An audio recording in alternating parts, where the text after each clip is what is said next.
Want a quick way to know if your soil is truly healthy? Dig a small hole and look for earthworms.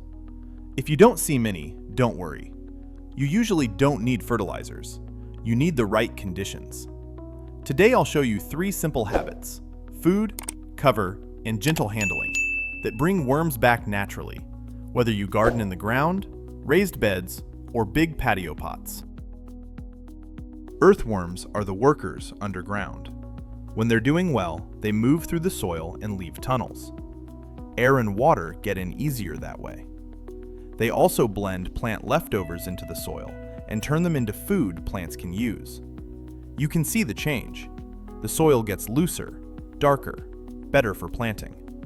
And the garden, or that potting mix in your container, just looks healthier. When they're comfortable, it usually means the soil's being cared for the right way. First, know what they like and what pushes them out.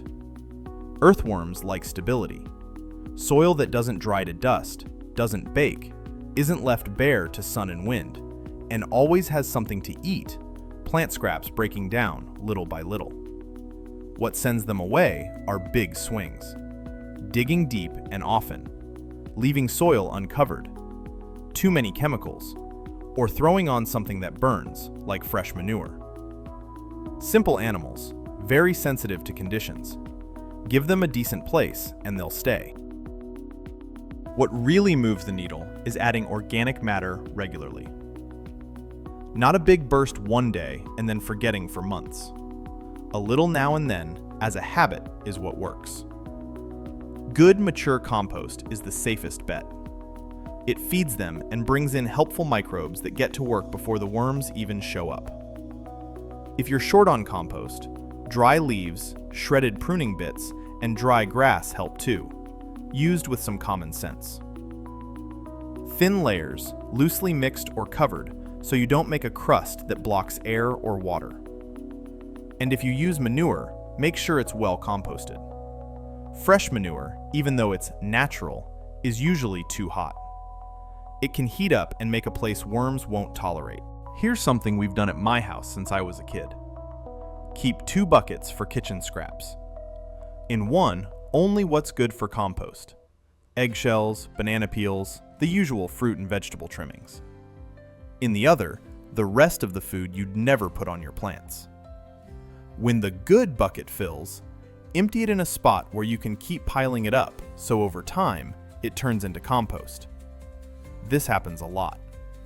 You step out in the morning, look over the beds, and the soil looks clean, perfect, tidy. We like that, but to earthworms, it's a desert.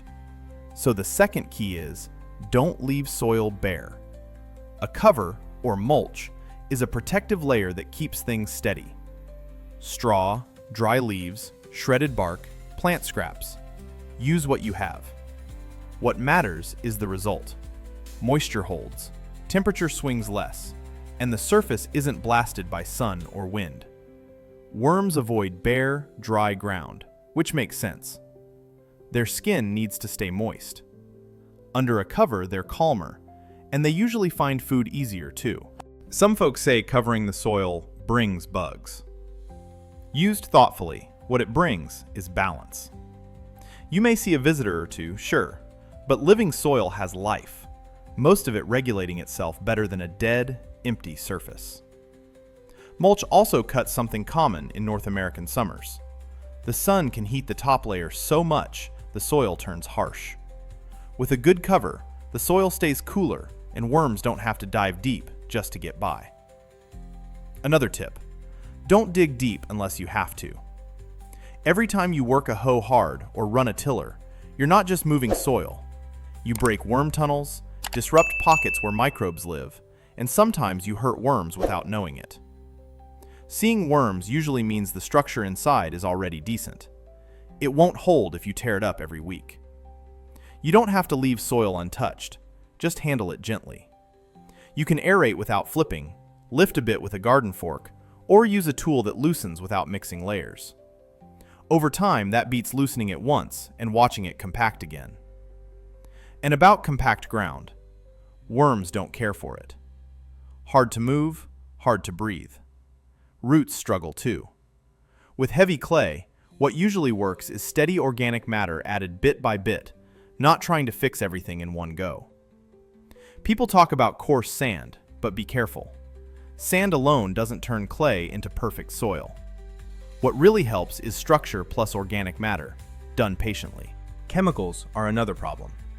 Some pesticides, herbicides, and synthetic fertilizers can harm worms. And the damage often hits the soil microbes too, which are part of what keeps everything running. Healthy soil is a whole system. Worms, bacteria, fungi, small insects. Take out several parts and the soil weakens. If you want worms to stick around, compost, organic fertilizers, and a lighter hand are usually safest. Even mild products can shift that balance. A simple idea goes a long way. Intervene as little as you can. If it's not necessary, don't add it. Water matters, and the issue is often how you water. Worms need moist soil, not a swamp. If it turns to mud, there's no air and they suffer. It's usually better to water less often but deeper than to sprinkle the surface every day. If you only wet the top few inches, below that stays dry. Then the worms have to go too deep or they leave. With a mulch cover, that deep watering lasts longer. Keeps things steadier, which is exactly what they need. Then there's pH. No need to obsess, but it helps to know where you stand. Worms generally do best in slightly acidic to nearly neutral soil, around pH 6 to 7 or close. If yours runs very acidic, a small correction with agricultural lime can help. Ideally, test first so you're not guessing. Keyword is small. Quicklime can be too strong and do more harm than good. Wood ash is similar, useful in small amounts. Too much throws things off. Here's a detail people miss. Worms don't only eat the scraps. They eat the life growing on those scraps. Microorganisms. So besides adding organic matter, it helps to support microbial life. That's where things like worm castings extract, aerated compost tea, or ferments like bokashi can fit in, if you already use them. No need to complicate it. Add something gentle that carries microbes and a little food so they get going. When microbial activity is high, worms often show up on their own. They find the action and the food.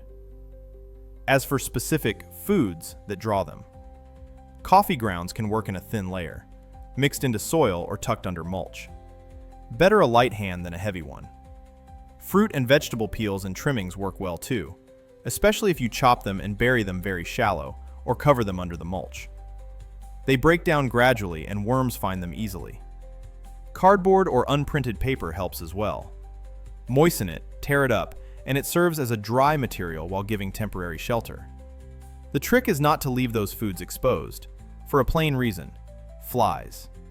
If it smells like food, something's coming to dinner, and it won't always be worms. Cover with mulch or a little soil, and things stay cleaner and more manageable. There's another way to feed worms. Live roots. Certain plants set up the right conditions by feeding the soil from below. Legumes like clover, some alfalfas, even fava beans and beans often help soil gain fertility. Deep-rooted plants open pathways. When those roots die back, they leave organic matter and channels for air and water later on. Dandelions seen as a problem in many yards, but if you look closely, you see why soil sometimes improves where it grows. That taproot goes down, pierces, and leaves a hole behind. Doesn't mean letting it take over, just knowing roots do work too. Something that's always worked for me: at harvest, don't yank the whole plant. Cut it ground level and let the roots decompose right there. About temperature. Worms run from extremes.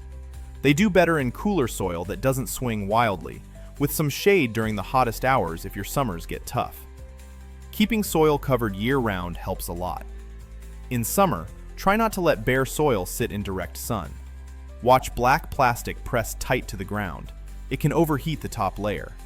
That's when worms dive or disappear.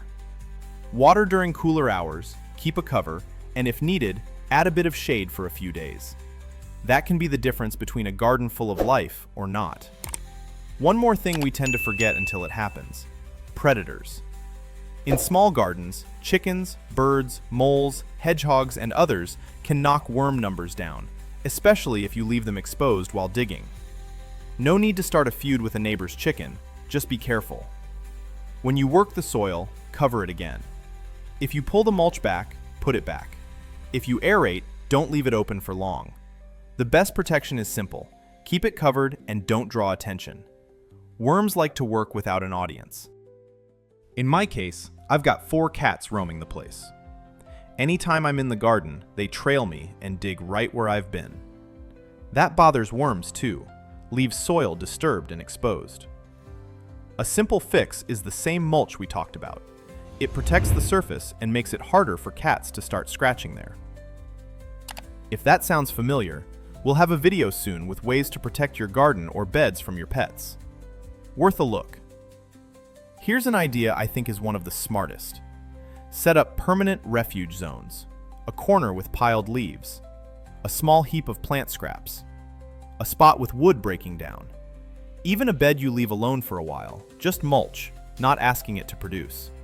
That becomes a cradle for soil life. Worms settle in, multiply, and slowly spread into other areas. It's practical. Instead of trying to change everything at once, you build a stable center and let the good spread out. In a lot of yards, that quiet corner ends up being the thing that changes everything. Now the question that always comes up, what if I just buy worms and release them? You can, but only if the place is ready. If it's dry, no food, no cover, chemicals in the mix, they'll leave or die. Plain and simple.